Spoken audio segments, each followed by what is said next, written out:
ইতিহাস নিয়ে যখন পড়াশোনা করলো ও এবার বুঝুক।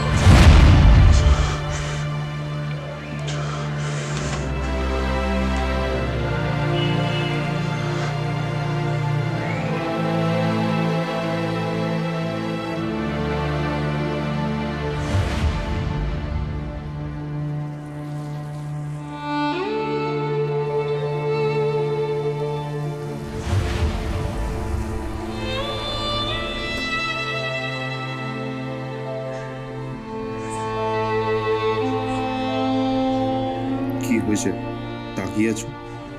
তাকিয়ে নেই, ব্যাপার হলো কি, তোমার কি খবর এখন? মানে কি তুমি চিন্তা ভাবনা করছো? কি করব? গ্র্যাজুয়েশন কমপ্লিট হওয়ার পরপরই কি মানুষ চাকরি পেয়ে যায়?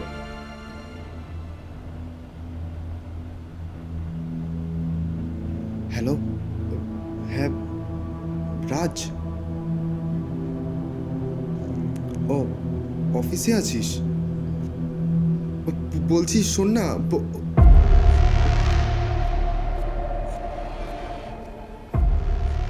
অফিস সবাই সবাই একটু তোমাদের চেষ্টা করতে হবে, খুঁজতে হবে। পাপি, ঘরে বসে নেই আমি কিন্তু দৌড়াচ্ছি প্রতিদিন প্রতিদিন সব কিছুতে ওয়েবসাইট দেখছি। তাও যদি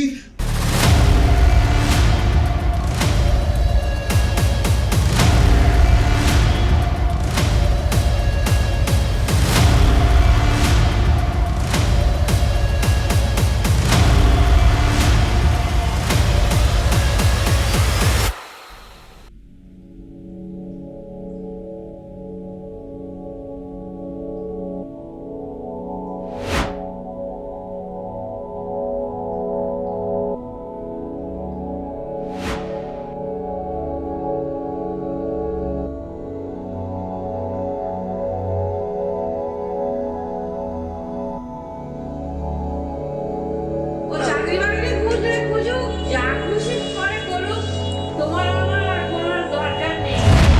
জন্য তো আমরা করেছি, অনেক টিউশন ফিস এর জন্য খরচা করা হয়েছে।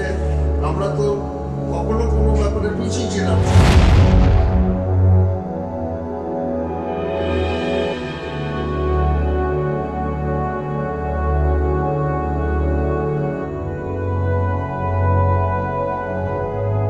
কিন্তু এখন মানে ও একটুখানি নিজে নিজে মানে মনে করছে যেন ও খুব বড় হয়ে গেছে তো। আমি চলতে চাইছি, আমি চলতে চাই, আমি চলবো। টাকার জন্য খুঁজুক, we should not disturb him. হ্যাঁ হ্যাঁ, surely we should not disturb হিম।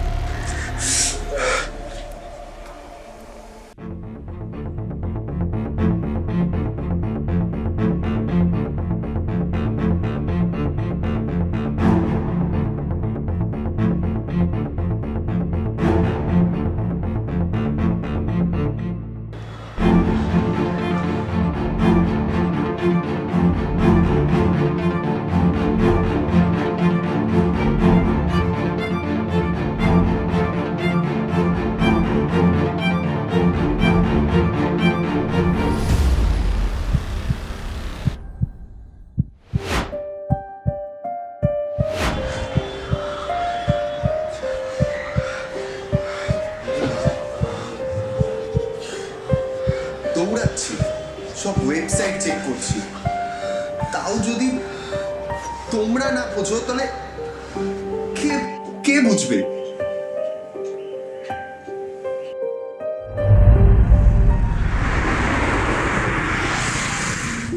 আমরা তো ভেবেছিলাম যে ও একটা ভালো সায়েন্স নিয়ে ভালো ডাক্তার বা ইঞ্জিনিয়ার হবে, তা তো হলো না। কিন্তু তোমাদের চেষ্টা করতে হবে, খুঁজতে হবে। ও চাকরি বাকরি খুঁজলে খুঁজুক, যা খুশি করে করুক, তোমার আমার আর কোনো দরকার নেই। জন্য তো আমরা করেছি।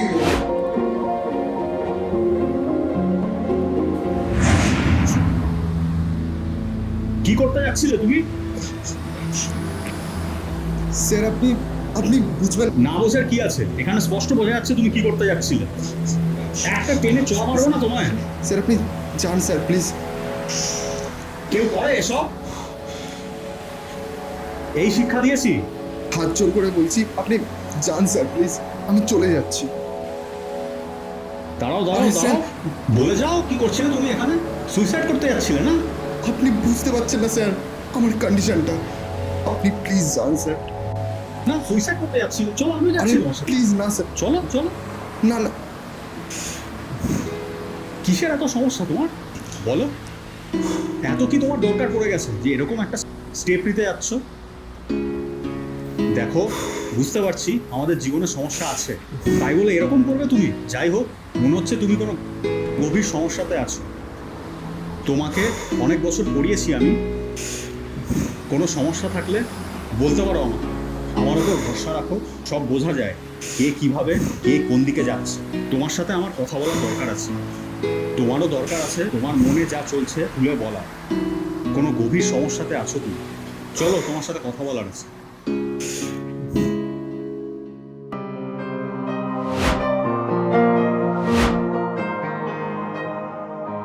আমরা এটাই মনে করি যে আমরা যেটা হতে পারিনি সেটা আমাদের সন্তান অবশ্যই হবে। আমরা যা কখনো পাইনি আমাদের সন্তান অবশ্যই তা পাবে। এটা যে অনুচিত সেটা আমরা ভাবি, কিন্তু এটা ভুল।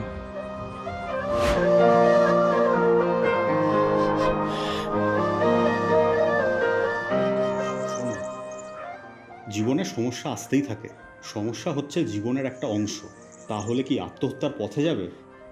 যখন আমি পড়ানো শুরু করেছিলাম আমারও অনেক সমস্যা এসছে, ছাত্র হতো না, ভাবতাম এভাবে কি করে চলবে, তা বলে আমি ওই পথে যাইনি। আমার বন্ধুরা সবাই জব পেয়ে গেছে, আমি ঘরে বসে আছি স্যার। বাড়ি থেকে প্রেশার দিচ্ছে কাজের জন্য।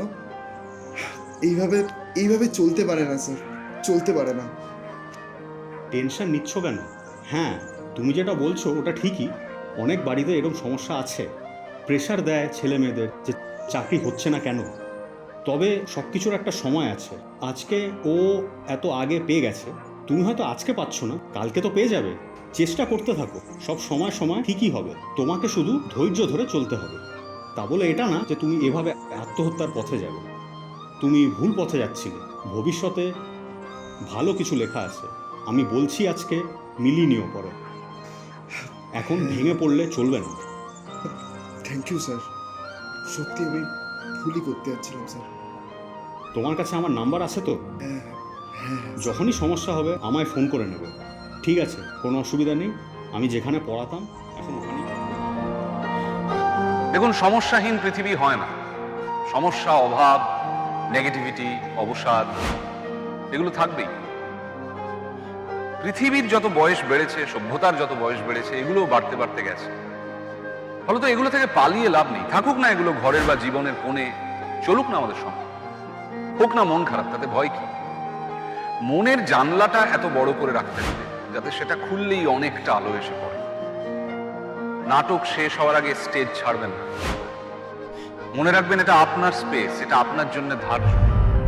কমেডি হোক কিংবা ট্র্যাজেডি, এই জীবন নাটকের নায়ক আপনি, নায়িকা আপনি।